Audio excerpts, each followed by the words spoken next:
ভাগ্য সৌভাগ্য বলতে ডাক্তার দেখিয়ে এসে সব কিছু করে এসে গোপালকে দিয়ে নিয়ে এসে স্নান করলাম। স্নান করে গোপালকে দিয়ে খাওয়ার তারপরে এই দেখো আমরা ভাতটা এত দিয়ে দিয়েছে গো, এত ভাত খেয়ে খেয়ে তো একদম ফুলছি আমি। তো বন্ধুরা এই খাওয়া দাওয়া করছি। বাটা মাছ, এই দেখো বাটা মাছ ঝিঙে দিয়ে পোস্ত দিয়ে ঝাল হয়েছে, আর ডাঁটার চচ্চড়ি, এই যথেষ্ট বাবু। এটাই যে ভাগ্য করা পেলাম, কত সৌভাগ্য। বেশ সুন্দর হয়েছে, দেখেই মনে হচ্ছে। একটু একদলা খেয়ে দেখে তোমাদের বলি,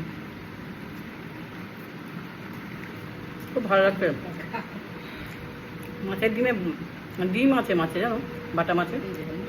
হ্যাঁ ডিম আছে, দেখো বের করে দেখাচ্ছি তোমার। এই দেখো, এই হলো। এখন এতটুকু রাখছি, তারপরে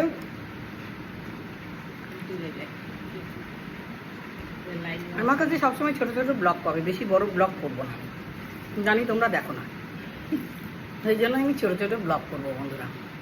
আর এতক্ষণ থেকে সকাল থেকে একদম না খাওয়া আছি, এত খিদে পেয়ে গেছে বন্ধুরা। এখন আসছি, টাটা, ভালো থেকো সবাই, সুস্থ থেকো, ভিডিও সবাই দেখতে থাকো।